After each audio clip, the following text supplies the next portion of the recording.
Welcome back to my window cleaning training series. In this video, I'm just going to talk about the tools needed for cleaning French windows. So we've gone over straight pulls, we've gone over fanning, I showed you that on a normal residential size window, but a lot of the times we come across French windows. So this is an old French window from a home, and it just has wood frames on it. You'll see a lot of different style French windows as far as the shapes go, but most of the tools are going to be the same.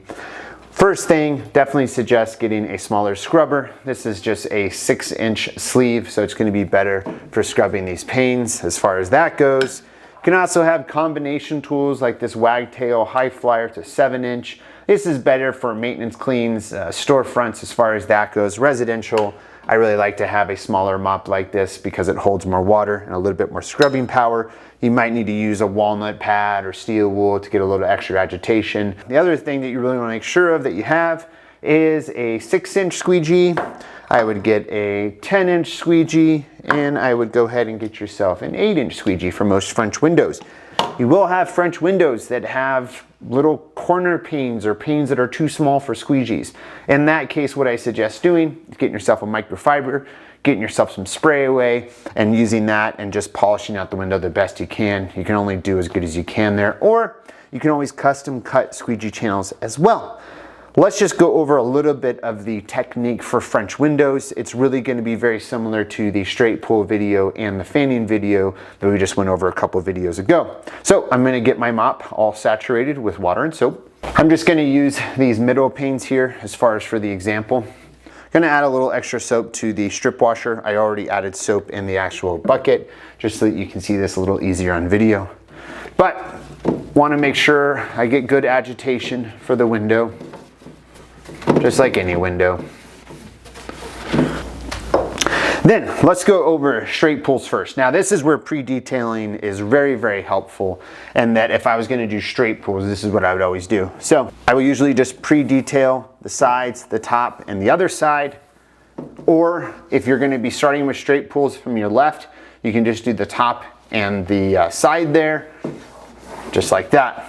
So if I'm doing straight pulls with the 6-inch squeegee, I want to wipe on the first time, pull down. What I always like to do is just wipe the corner a little bit, feather at the top, pull down. Now, if I was doing from side to side, I'd probably choose to use a larger squeegee if I'm going to do 2 pulls, like an 8-inch. I'm going to first dry the squeegee like normal. I'm going to get the edge again there. I'm going to feather a little bit and do a pull. So after doing straight pulls and side pulls, what the best thing to happen is that if you have a squeegee channel the same size as the window. So what I would suggest doing is if you're having a lot of jobs like this, I would create some custom cut channels by ordering bigger channels and cutting them down. Having increments all the way from 1/2 inch to even a 1/4 inch is what I see sometimes. And so typically you only need these really up to probably size like 12 or 13 or 14, no bigger than that, because you're not going to find French panes that you're not going to be able to fan on that are larger than that. So like for instance, this window here is a perfect 8-inch. So from the top to the bottom, this is going to save me so much time on the job. If you don't have to do 2 pulls or 2 side pulls or 3 side pulls, you're just going to save so much time. So that's what I'd really suggest as much as possible. Go up, look at the windows, see if you have a squeegee that fits perfectly this way or side to side. Any way is totally fine as far as that goes. So, and then we'd always just detail all of our edges like we went over in those other videos as far as the straight pulls and fanning, just to make sure everything looks really, really good. After going over straight pulls with them, you can also fan French windows. Now, here's the thing about fanning French windows. It's definitely going to be more fast and efficient than doing any sort of 2 pulls. It's not going to be as fast as doing 1 straight pull if the squeegee fits the window. So that's, to me, always going to be your primary technique that you're going to want to do with this. Now, if you had to fan, here's a couple different ways I would say to do it. Soap up our window the same way. You do not need to do pre-detailing. When you're fanning, you can dry off the rubber if you want, just to make a better entrance for it. But a 6-inch here, I would just cut in and do the regular fanning motion.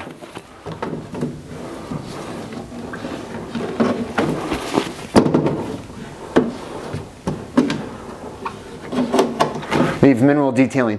Now what I find sometimes by doing this is that it's very easy to skip, or it's very easy to leave rainbow streaks. I have a video that goes over rainbow streaks from years and years ago. I'll put in the description.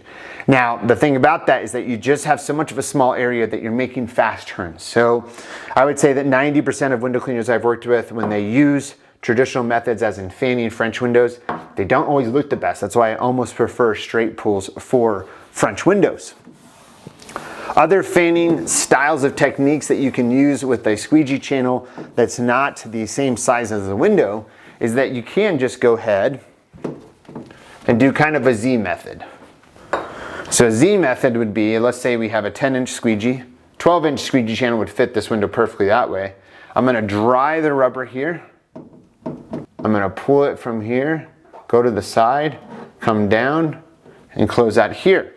While this technique is really, really good to save time, what you typically leave is your cloud here from doing a straight pull. And then also, for some reason, a little skip will form here. I don't know why, but it just comes along with this technique. But some people really like the Z technique, so I just wanted to show that. That is really it as far as with French windows. So we're just, basically using smaller tools than what we would use on larger windows.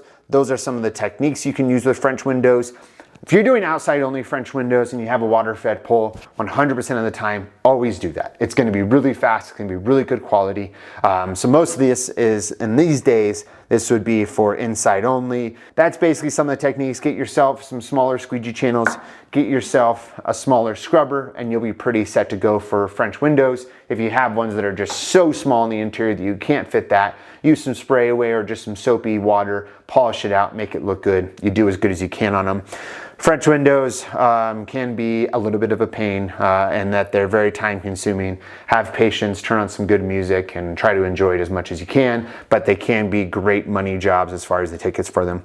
If you have any other questions about French windows, comment below and we'll see you soon. Bye-bye.